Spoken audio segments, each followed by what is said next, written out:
All right, welcome to the second compliance training ever. We're going to continue to do these monthly, and so if you guys, especially Christina or anyone else dealing with more contracts, as you see different, am I in the camera? Yeah. Okay. If you see different things where it's like, oh man, I see a lot of people make this mistake, or this is something I always have to correct or change or whatever, let us know. We're doing these compliance trainings every month. We have 5 or 6 different topics that we put as priorities, but we're always looking for stuff to talk about if agents are struggling with it or if they're seeing a lot of it. So let us know.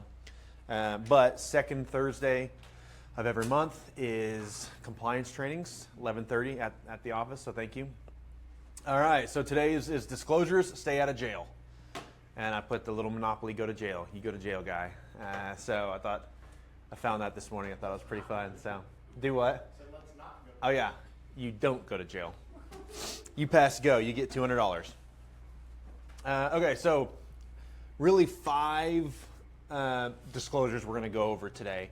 The residential property condition disclosure, residential property condition disclaimer, residential property condition exemption, lead-based paint disclosure, and then, I'm sorry, I guess there's 6 on there. 6, licensee disclosure statement, and the disclosure of beneficial interests. These are the 6 main disclosures. There may be some others out there. There's plenty of other disclosures for the agent, for the consumers, like single family, HOA, all kinds of different stuff. But these are the main ones that you're going to deal with the most, and I think have the biggest, impact on you as an agent, making sure you fill them out right. So we're going to talk about proper usage and then proper completion of them, and then any questions we might have, we'll talk through those. Okay, so the first one is the standard Appendix A residential property condition disclosure. This is filled out on 98% of properties. It is required on every single residential sale of 1 or 2 units. So single family homes and duplexes are required every single sale, whether it is on market or off market. This is a law. It is not a real estate agent rule. It is a state law. If you sell a house, you have to fill this out for the seller, even if it is off market. So if you have an agent, or if you have a friend or an investor or whatever and wants you to do the paperwork on an off market deal or whatever, still need this. If a FSBO is trying to sell a house and they say, do I need that? You still need this. Every single transaction, unless it matches some of the other criteria that we'll go over, every single transaction in the state of Oklahoma, I believe it's federal, but we have Oklahoma state law, of 1 or 2 units has to have these. Commercial units do not, and multifamily over 3 units do not. But every residential, on market or off market, is required to have this. It is required by law that the seller disclose everything to the buyer. The seller must complete. The agent cannot fill it out and have the seller review it and sign it. The agent cannot say, how about this, and then answer it as the seller tells them what to put. You cannot fill it out on their behalf. They have to fill it out. I think, Peggy, we had that when your mom was signing it, right? It's like, we can fill it out because she doesn't want to, but she, by law, has to fill this out. We can't fill it out on her behalf and then have her review and sign it. She did a disclaimer. Because she's never lived there. I'm glad you brought that up. We're going to talk about that. Okay. We should be doing disclosures. She didn't do Because we were selling it as commercial, I believe is why we didn't do it. But we should be doing these on it. Okay. But I know we filled it out of the last brokerage.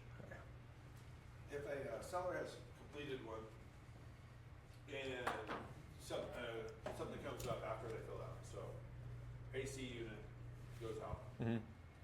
are you able to at that point go in and just change it to not working and fill Mm-hmm. that and send that to them to review? At Yeah. that point?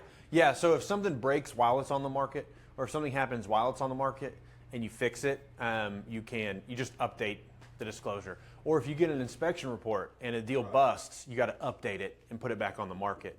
So yeah, if things change after it's been filled out, you have to update it and fill it out. Well, I guess what I'm saying, as the agent, can you make that change since you are now No, aware of it? they have to. So to that point, and for people listening, he asks if we learned about it, can we make the change and then re-upload it? No, the seller has to fill out the new disclosures. And they can do, it's as simple as going in and making the change and then initialing next to it, so you don't have to do the whole thing. But they have to do that. We are not allowed to do that. We do have something called the licensee disclosure statement, and we'll talk about that. That's us filling something out that we know about. So we'll talk about that in a minute.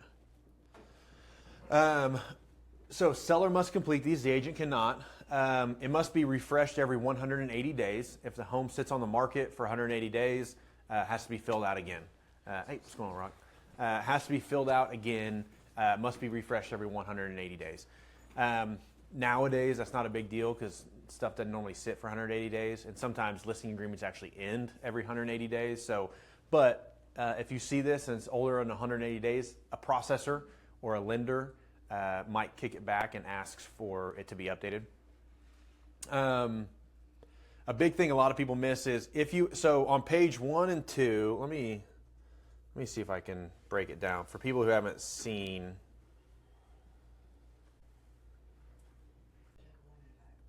So here is the residential property condition disclosure form. I'm going to zoom in a little bit. You can see it is 4 pages.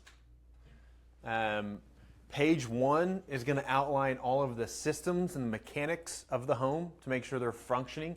You're either going to say, yes, it's working, no, it's not working, I don't know if it's working, and not included. So if your house doesn't have a sprinkler system, you're going to say not included. So when I'm scanning these for a client, I'm making sure everything is on the outside. I'm just scanning it through. If there's anything in the middle, I want to ask questions about it. Because if it's in the middle, that means it's not working or I don't know if it's working, which is AKA I haven't used it in a while, so it's probably not working. So like the, whatever it might be, attic fan or something that you don't use a lot, I don't know if it's working. So your seller, if you're not sure, just say I don't know. Don't, I tell my clients, if you can pull up an email or something and find some information and disclose it, great. Don't go spend 3 weeks chasing around everything to try to figure out to disclose something. If you don't know it, don't feel like you have to go kill yourself to disclose it. So I'm looking for either not included or it's working. That means everything's good. But we're gonna, everything from the water heater to the fireplace, attic fan, conditioners, everything is the mechanics and the systems are gonna be outlined on page 1. Page 2 is gonna finish with the systems and the appliances and mechanical. The second section is gonna go through a couple of different features of the house. First, it's going to ask you zoning, anything that might affect the zoning of the house. It's going to ask you about flood and water damage, any alterations, additions, or repairs, if you made any remodels or if you fixed anything, and then any potential environmental issues that you might know about, and then any easements or items that are shared in common. So just kind of, it's a full workup of the whole house and then HOA and stuff like that. Everything that might affect the ownership or the usage of the house should be disclosed on here. Almost everything should have some line item on there that will prompt it. If it's meaningful about the house, that will prompt you to disclose it. Tim. Are we supposed to put the fence on there too? If it's shared in common, that's one of the two most common things you see on a disclosure. Two most common things, no one knows whose land the fence is on. No one knows. Unless they got a pin stake survey, you don't know. You think it's yours because you paid for it, but it could be on there. You don't know. Go get a pin stake, then you could disclose it. But if me and the neighbor split the cost of it 6 weeks ago or 6 months ago when the storm blew it down, sure, I'll say we own it in common because we split the cost. But it could be 3 feet on his land. I have no idea. No one does. So CYA, sure, you can put that on there. But I usually don't unless they paid for it and they say they do, or unless you know it's on their land, but we don't know. I think a lot of people forget that if they mark anything in the middle 2 boxes, It has to go at the bottom. They don't put it on page 2, that little section. Yeah. The first couple of them, they forget that. Yeah. You see it all the time.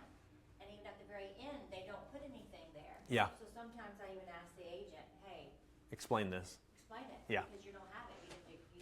Yes. So that's kind of what prompted me to come here. So one thing I put in the spreadsheet or in the presentation.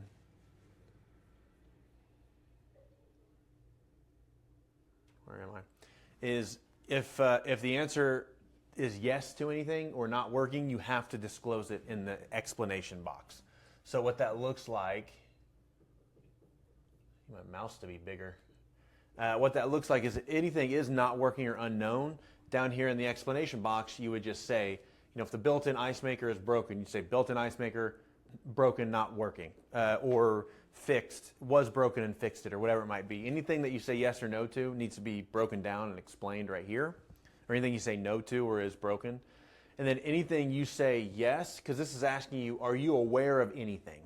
So most of the time, sellers are going to say no because they've never tested for asbestos. They've never done these things. They've never had flood damage or anything. So they're going to say no on a lot of them. If we do say yes on anything, at the bottom, just like that section above, we need to explain yes. So the two common things you see on most of the time down here is, has the roof been replaced since you've owned it? And they'll say yes, replaced it in the 2021 hailstorm. Or are you aware of anything shared in common? Yes, the fence on the south side is shared with a neighbor. Those are the two most common things you're going to see on any of them is roof, because in Oklahoma we get new roofs every 5 to 7 years, and fence are the two most common things. HOA too, but you usually don't have to fill it out because it asks you follow-up HOA questions there. But this is, so page 1 and 2 are outlining the systems and the mechanical of the house, and then second half of 2, 3, and 4 are outlining different environmental repair, damages, stuff like that. And if you answer yes to any of them, be sure you're explaining it, because you're going to get asked questions when people read it, if they're serious. So 4 pages, make sure they're all signed, initialed, address at the top, fully completed. If you've got a transaction coordinator or processor, they should be identifying issues that if they couldn't find it.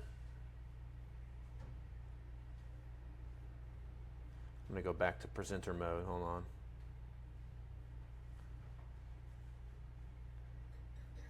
Actually, I might just stay over here. Thank you guys for being patient today.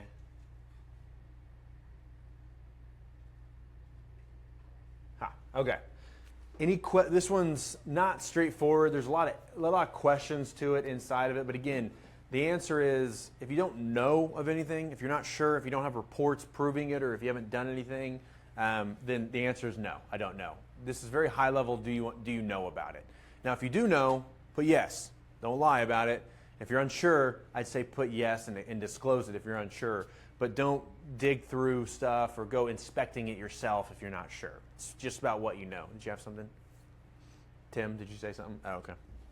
So some common misconceptions. This is a big one I've seen that we've gotten in trouble for in the past is, I fixed it, so I don't need to disclose. We had a plumbing leak, and I had to replace all the flooring and fix the plumbing, but I fixed it. I don't need to disclose it. Wrong.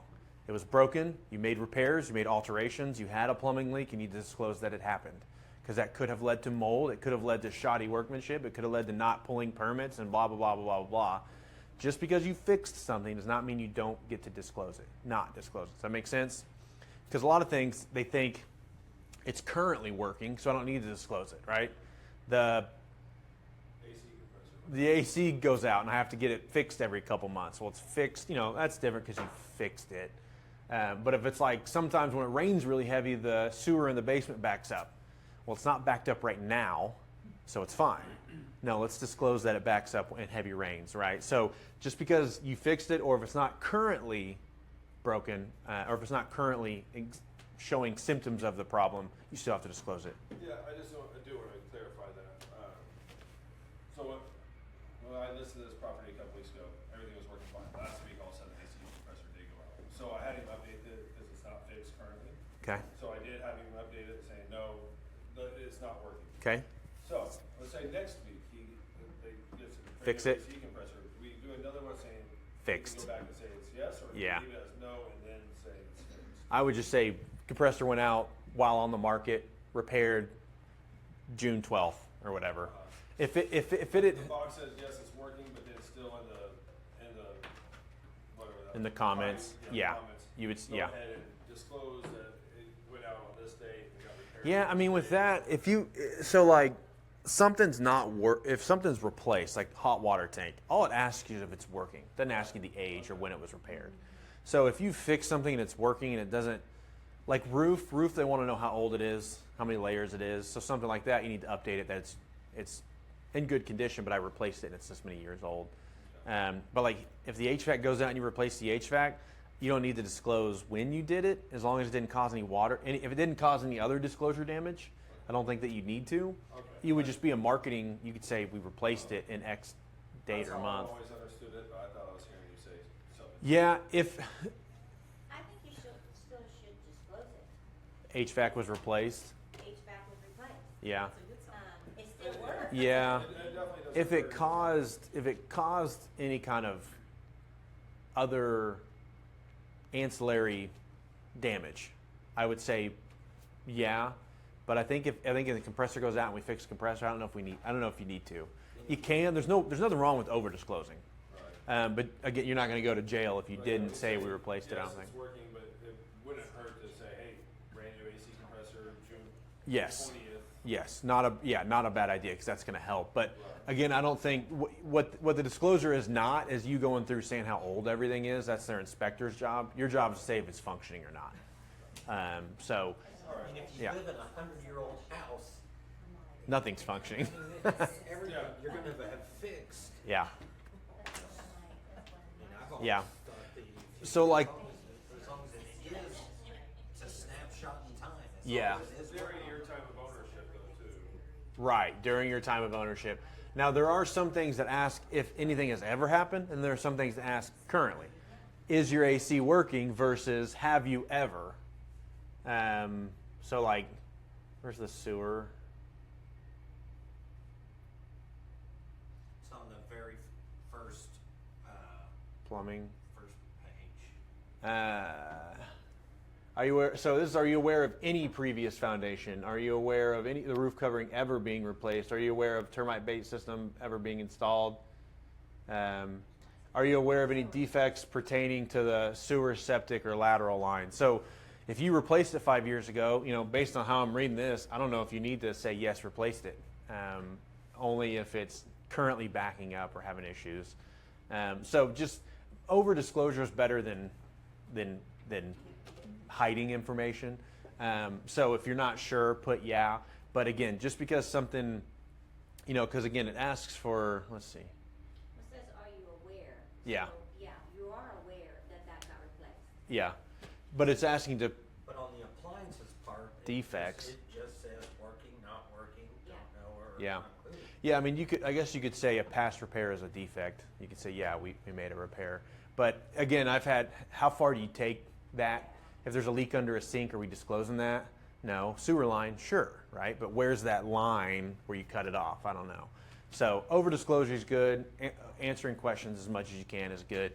But if stuff has happened, like sewer line being repaired, like HVAC being repaired, like water tank, those are marketing features that you should explain to people anyway. So there is some gray area that gets created here, but a lot of the times, if you're unsure, just put it. Would be my advice. I always tell buyers that the disclosures are a great thing, but that's what the home inspection's for. Yes, don't rely on them. Yeah. So some common misconceptions. Two are, okay, any questions on the property condition disclosure? The form, it's on 90%, 98% of transactions. Hopefully you're looking at a lot of them and kind of see some common issues or common things. But again, like Graham said, don't rely on them.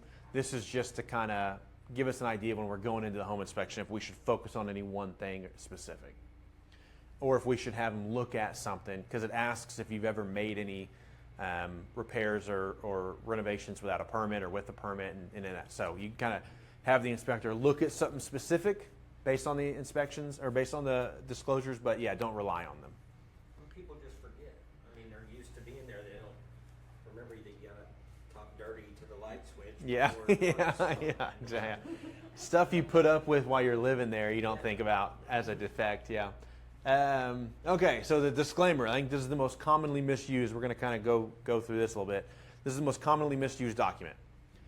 The disclaimer is for two purposes, 1 and 2.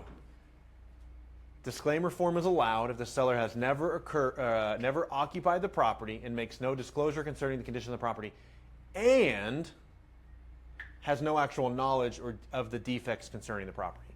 Not or. It's not I've never lived there or I don't know about it. It's I've never lived there and I don't know about it.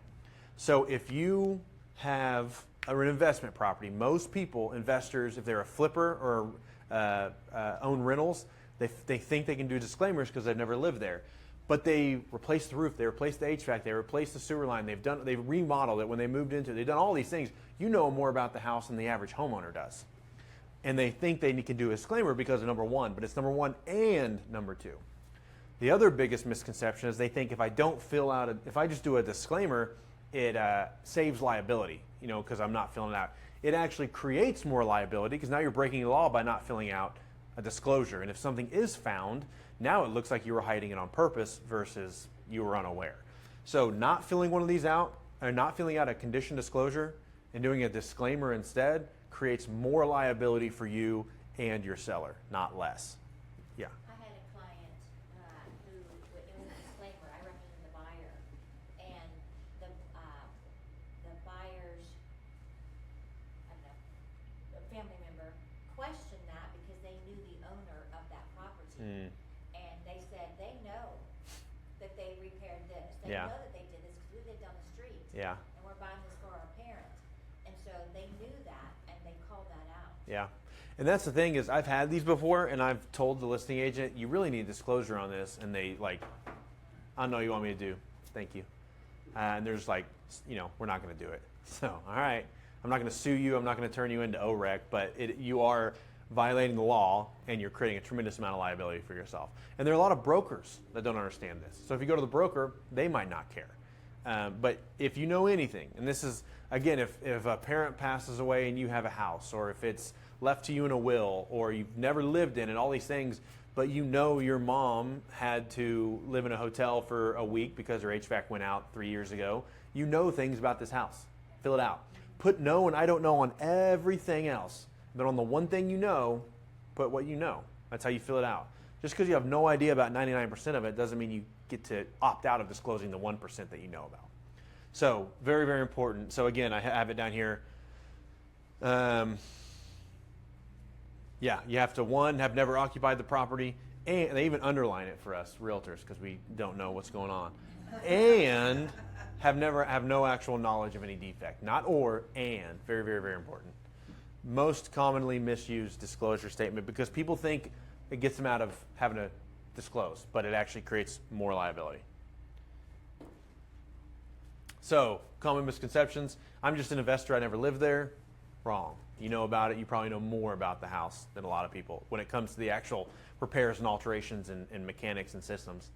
And it was my parents' house. I never lived there. And that's a big thing. Normally, if it's left to you or it's a family member's house or something like that, that's the most time you don't know. If you truly don't know, you've truly not heard your mom or dad or sister or whatever once talk about any repair they've ever made, put it on there. But who's going to prove you do? And but you're creating more liability by not filling out. You'd be better off by just filling out the whole thing and saying no on everything than doing a disclaimer. All right, the exemption form. So disclaimer means I know nothing about it. Exemption means by law, I don't have to fill it out for this transaction. So even though you might know a bunch about it, by law, you still don't have to fill it out. The most common you're going to see, at least for me on the MLS, is it's a newly constructed home. So if it's new construction, you don't need any disclosures. So every new construction builder should be or probably using these exemption forms. Another thing, maybe if you're buying like a HUD home, anything a government agency is selling, they're not responsible for it because it's probably some bureaucrat in an office in DFW and they have no idea, so they'll fill it out. If it's part of a transaction of corporations, transfer between spouses, selling it to a spouse, transfer from one co-owner to one or more co-owners. So if I'm buying out a partner of this house, we don't need it. transferred by a fiduciary that's not the owner, like an executor or a guardianship, something like that, is not required. If a mortgage or mortgagee, if it's during foreclosure and it's REO, they don't have to fill out the disclosure because, again, the bank probably doesn't know anything. And then if it's pursuant to a court order, like a eminent domain or something like that, not required. So basically, if it's a government or a faceless entity that's transferring it, or if you're doing it on behalf, new construction or anything like that, it's not required. So if you're not sure if you should use it, does your situation match any of these? If not, don't use it. Either go to the disclaimer or the disclosure. But the exemption is something you will see for the most common is going to be REO, foreclosed properties, and new construction are the two main that you see this on. Any questions on this one? This one's pretty simple. You shouldn't see this a whole ton. That's blurry. Going back a little bit though, I did all these blue. If you, whenever I send this out, if you click these, it takes you to each document, so you can kind of see the full document.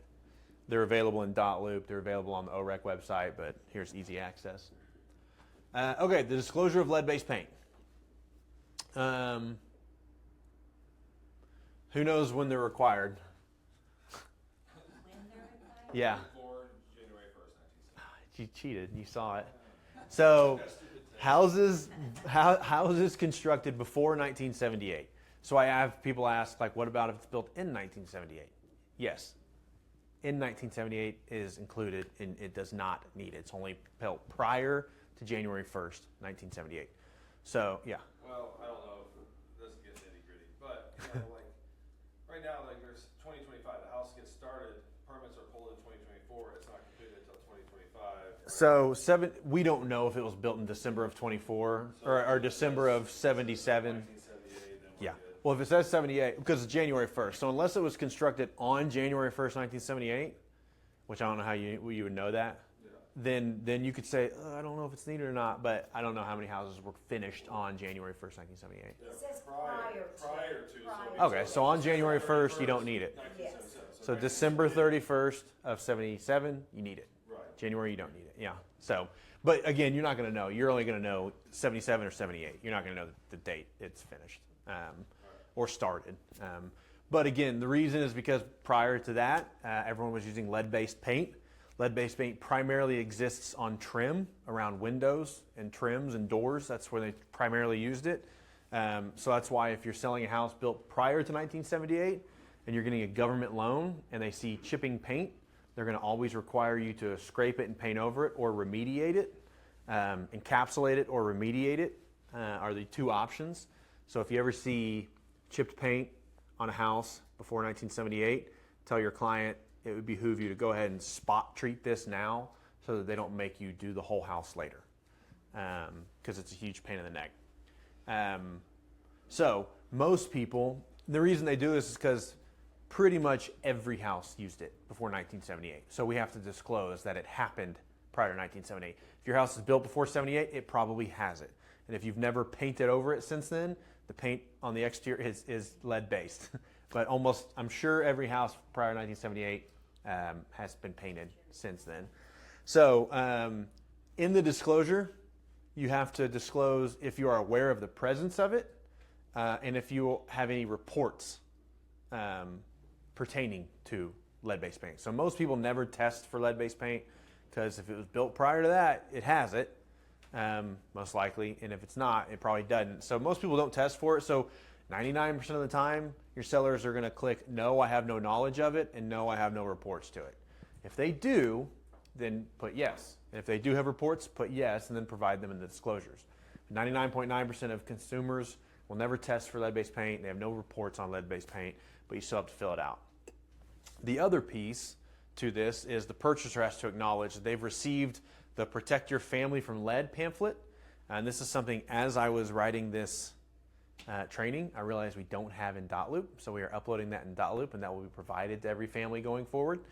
And then they have to receive 10 days opportunity to inspect for lead-based paint if they want by law. So most people get 10 days during an inspection period, so we just check that and check these two, or assign, initial those, and that's how, in practice mostly, how it's done. In the past, I've just told my clients about that pamphlet. Uh-huh. I said, I used to provide that pamphlet for you when I worked at a long time ago. Uh-huh. I said, but you can Google it and it's online. Find it online. So it's there for you. I'm sharing that information with you. Okay. Here's the website. Okay. So that might be. So you provided access to it. Yeah, you've educated them on it. So that's where what we used to do is just have it in every loop and then just share it in every loop. So whenever your clients get any document, they see it and they have access to it too. But actually having a verbal conversation is just as important. You know, what I've always done on those, especially if it's yes, is I send it and put a place for them to sign it, so they Yeah. can come back and say, Yeah.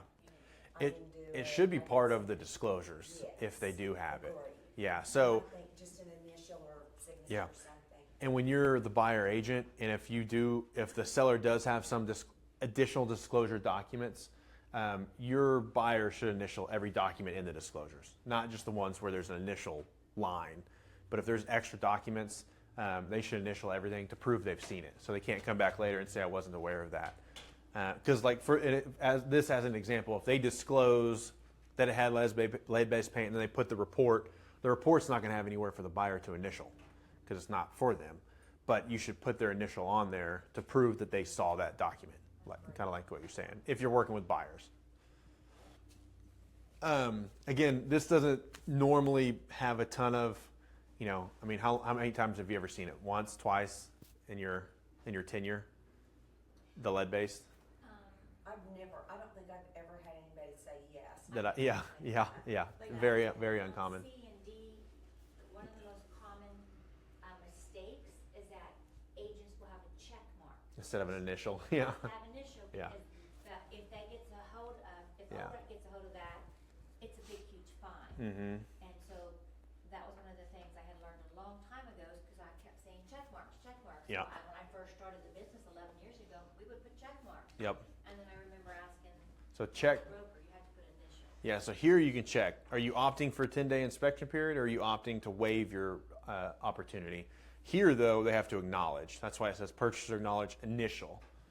A lot of agents, a lot of agents get training and want training on documents, and they get so much help or training, they don't actually read the document.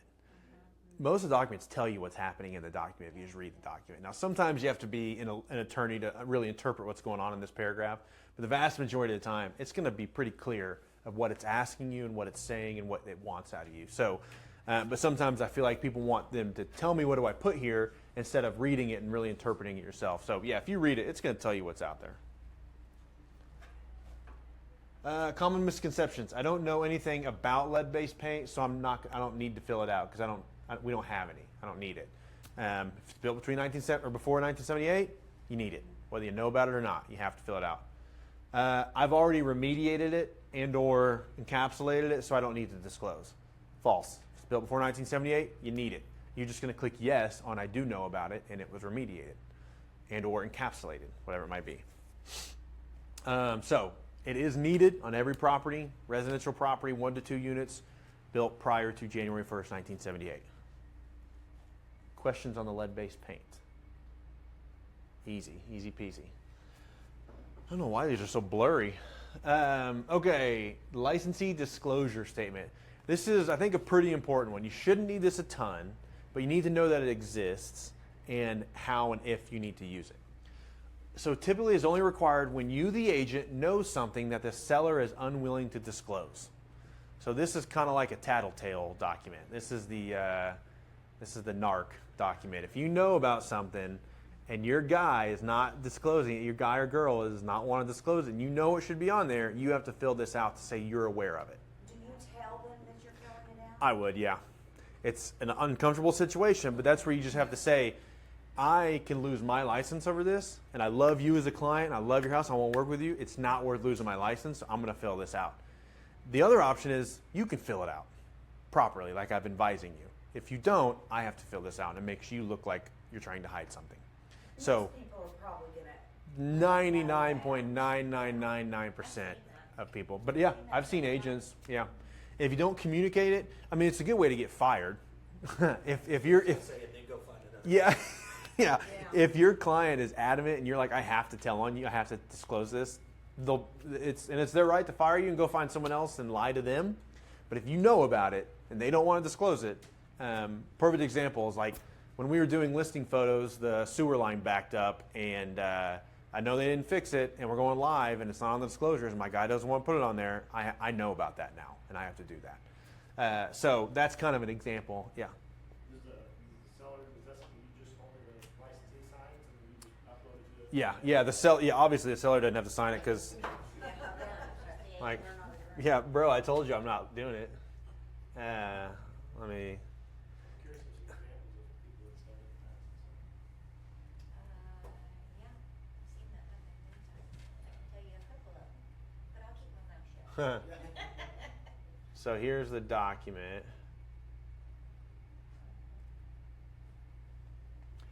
So basically, this is not this doesn't offer any kind of warranty or expressed or implied any sort of substitute for an inspection or anything at all. This is just me. Let's see.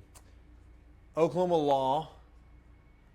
Under Oklahoma law, a real estate licensee has the duty to disclose to the buyer any defect in the property actually known to the licensee, which are not included in the disclosure statements. Accordingly, only when the licensee actually knows of such undisclosed defects should the licensee complete this form. So if you know of something and they disclose it, you don't need to. But if you know of something and they don't disclose it, you need to put whatever they're not disclosing here. Brett, I can't imagine though that document, if my seller knows that I'm gonna fill Yeah. that out. Why would they not just do theirs? I mean, I can't imagine that document even ever being used. And Unless the agent doesn't tell the I don't seller. think the ones that I've seen have told them. have told them. I So mean, they're just trying to. I So don't think they have. if they don't, I think that's kind of a little weaselly. I would have that conversation and either don't work for this person, or at least say, I want to make sure you know what I'm doing. You're hiring me to guide you, and this is me guiding you. And there's no You know, trust if you don't, Yeah. share it. When the seller fills out the seller's property disclosure, I mean, once again, I know we can't fill it out for them and stuff, but we still need to be reviewing it. Yeah. And so, like, let's say they don't disclose it. I mean, as an agent, shouldn't we at that point say, hey, I know that Yeah.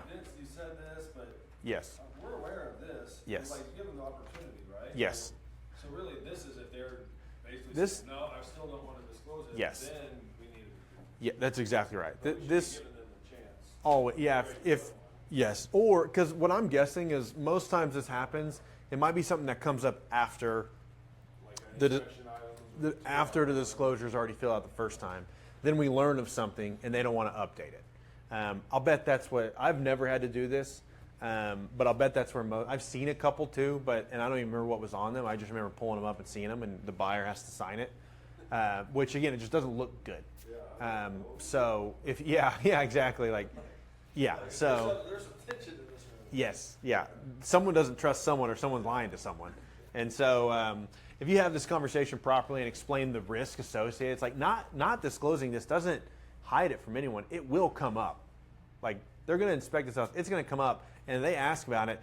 Normally, an inspector or another, if it's a plumbing issue, a plumber can say they knew about. Like you couldn't have not known about this. So it'll all come out in the wash. If you're not careful, and then now you've hidden it and you've lied. Now everything looks worse. So just disclose it, let them know about it, and then let's address it. I'm just trying to think of useful scenarios that might be something that can come up. So say like on the disclosures, it talks about are you aware of any mold or anything like that, and the seller is adamant like no, this is black mildew. But you look at it and I'm not a mold professional, but Correct. I feel like it's something that should be on there just to it's like something I feel like we should just let. Yeah, I encourage agents all the time to don't try to be an inspector. Yeah. When you're working with buyers or sellers, like you're not an inspector. Raise questions, refer professionals, but you're not a foundation inspector. You're not a roof inspector. You're not a mold environmental inspector. So that's where it says if you actually know about this, Not suspicions, I wouldn't think, but You can have sufficient evidence. yeah, like if he got a report saying there's mold and he's saying, Tim, do not put that on there, you should go, okay, this report says it, I'm putting it on there so I don't lose my license. So a lot of weird situations, but just know if you think something should be disclosed and they don't want to, that's when this is here. Try to convince them otherwise, and then explain that what your duty is as a licensed agent is to the public, not just to your seller, but to the public, and you have to. Sometimes they'll be like, all right, but again, most people aren't going to be like, no, I'm trying to hide this from someone, and if they are, then it's like, what are you hiding from me? And if push comes to shove, are you going to screw me out of something? And the answer is yes. So watch out. Normally this isn't needed, but I would guess most times it's up there. Agents aren't telling their clients they're putting it up there. Because if you just have that conversation, it puts that seller in a real tight spot, and they're probably just concede. Questions on this? I'm sure there's a tremendous amount of gray area in this that we could all day long talk about. But again, important to know that exists. In the event you find yourself somewhere where the person's not wanting to disclose something, you need to know this exists, because I have an agent. It's such a stupid scenario, but they got dragged into a lawsuit and their E&O insurance got triggered because they came back and said that their agent should have filled one of these out, even though no one knew about it. The seller didn't know about it, the agent didn't know about it, but they said because this wasn't filled out and it wasn't filled out in the disclosure. I can't remember the scenario now, but not filling this out got them in trouble. So knowing it exists. Yeah, I don't understand how you can fill something out if you're not aware of it. I can't remember the details. What made it even stupider is she was the owner and the agent. And so she was supposed to fill this out saying that she didn't. I can't remember what the scenario was, but that document came into play. And so it was, I can't remember the details, but that document came into play. Well, anybody can sue anybody for anything. That's the key. Yeah. And then they'll start going back to what'd you use, what'd you do, what'd you say, who signed what, when was it disclosed, and they'll just say you should have done this, even though it's not really even key to or it's not material to the actual issue. You messed up on one thing. So some common misunderstandings. I'm just a real estate agent. It's not my responsibility to disclose the condition. That is false. You have a duty to the public if you know about something to make sure it's disclosed. God. Disclosure of beneficial interest. Another one that I don't see a lot. And I've been guilty of this in the past too. A lot of people just put in the additional provisions, these items. But to be safe, it's probably best to actually have this disclosure in there. So if you are related to the seller, so here we are. Disclosure of compensation. So if you're I'm selling my dad's house right now. Yeah, I don't know if that. you should have this. Okay, that's right. You're required to disclose it. Just disclose it. It doesn't say you're required to use this document. So disclosing it on the contract, disclosing it on the in the realtor remarks, I think suffices. But again, in This isn't For have to be a third thing. yeah. I'm not sure disclosure of compensation. I have to look into that. That's I think you actually have to disclose it on the public as well, if you are, if I remember right, from the last training I had on that, you have to disclose if you are related, not just in the realtor market, but on the public remark, because there was somebody at another brokerage that I was at a while back who got sued from See- the buyer because it wasn't listed. So I think you Where have the buyer can see. so it had to be in both. So when I sold my house, I just put in, or I put in there, when I sold my son's house, I put in there, and even though my husband is inactive, I put his license number too. Yeah. Listing agents are related to the seller. yeah. I think number one is for a referral fee. That's what it looks like to me. If you're going to make some sort of money from it. Yeah. I'm confused by that one. But I will say, I know I'm super familiar. I was on the MLS board. You're not allowed to put anything in the public remarks unless it's a physical attribute of the property. So according to the MLS, you're not allowed to put that. We were It told to do Because that. what that I know, would make that's- it look like you were trying to get them to come directly. to you Potentially, or something. yeah. But it's only physical attributes of the property are allowed to go in there. Can we check on that? Because I was told, we were Who was doing the training? Do you remember? It was with Ian. Just someone like on a Zoom call or like in the office? Builders at that time. Okay. They're no longer at that one. Yeah, I don't think you're going to get in trouble. They'll just tell you to take it out. So it's not bad to put it in there, but I think according to MLS rules and guidelines and rules, you're not allowed to put anything other than physical attributes of the property. So I think at the end of the day, I'm curious to see. I'll look into that a little bit more, but I think kind of like what you were saying. I don't think this is a third thing. I think this is probably the thing. Putting it in the other places is good too, but at the end of the day, they have to be disclosed at the time of contract. Because I'm gonna be putting an offer, like, I have somebody that came to open house that's unrepresented, so I'm about to write an offer today. Yeah. And so, Definitely. I know it gets dicey. I was texting the other day, I'm like, Yeah. I know it can be dicey. I mean, if there's an agent on the other side, it's not such, to me, it's like, hey, it's disclosed, you're putting that in the Yeah. offer, the buyer knows. Yeah. But If you're representing, especially when I'm double-siding it, it's like, if you're double signing it in general creates a lot of disclosure. You gotta be careful. Then double signing it when one of them's your relative yeah. is even more. Be careful. So I would definitely include this. It's hard to, like, not have an interest on one side or another when you're related to one. Yeah, of course. Yeah, But but I've been very upfront with this guy. I mean, he fully understands Yeah. what I can do for him, what I can't. and that's what's if you can over disclose everything when you're doing both sides is my policy. Just like there's no secrets or because again at the end of the day these are two adults making a decision. I'm the intermediary. I'm making sure this is a fair, smooth transaction. So I'm gonna present his side to you, and you make a decision. You present your side to him, and we can make decisions. There's no like me negotiating against I'm you. reducing it to writing for you.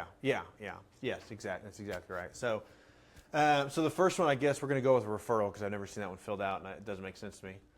Beneficial ownership. So this just means that you have ownership interest in the property. If you are buying it for yourself, or if you are selling it and you are part of the owner, again, you always see it in the realtor remarks and you see it in additional provisions of the contract. But this is where we should probably put it on as an additional disclosure. Familial interest, same thing. Selling my relative's house. I've heard this really extends to immediate family. Has anyone heard anything different? Any relative at all? It means relative. Just any relative at all. I've heard people say immediately family, mom, dad, brother, sister, that kind of thing. But better safe than sorry if it's a cousin or a nephew, something like that. Yeah, good. That's a perfect one. Maybe they're not legally family, but they are, So, so any familial interest, you put that. Again, over disclosure is better, especially in a situation like this, because that could really blow up and say you're trying to get one over on me to protect your whatever. And then if you are actually buying it yourself, if the licensee is acting as a purchaser or seller. So this is if you're an ownership in the entity, and this is if you're the actual buyer or the seller doing it. What are you looking at? I'm just looking at that top line. Oh, real quick. trying to read it. Yeah. It just says we're getting money, but you can't fill this out every single time you receive money because that's every transaction. So it must be. I'm just trying to figure out. Maybe I wonder if that is a referral. Like if Grant sent me a deal or Graham sent me a deal, and I have to disclose that Graham's making 25% or whatever.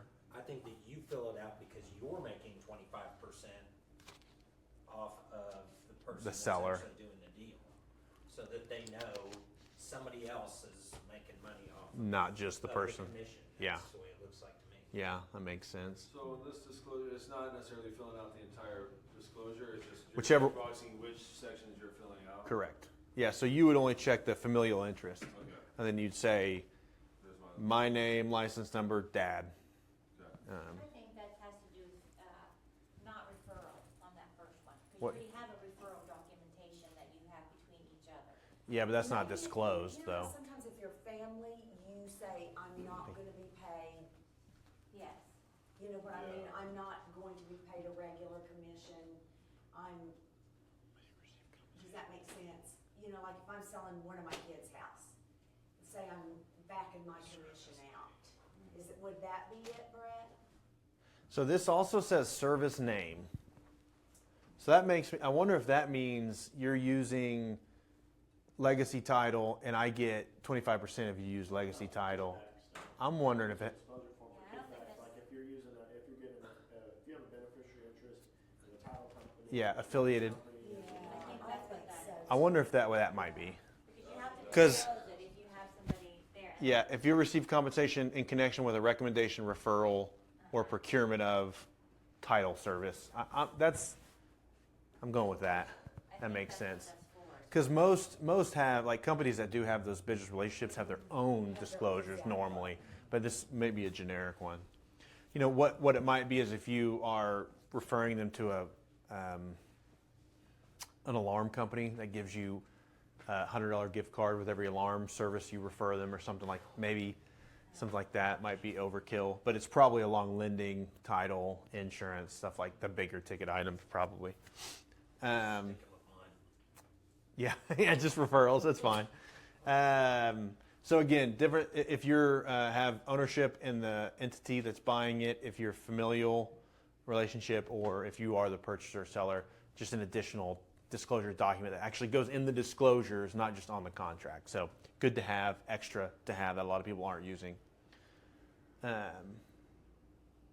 Common misconceptions. I'm only one of the owners. I'm not the owner. The entity is the buyer. You still have to disclose that you will have ownership in the entity. Might be an LLC with one or two owners. If one or more of the owners is licensed, there needs to be a disclosure on it too. So.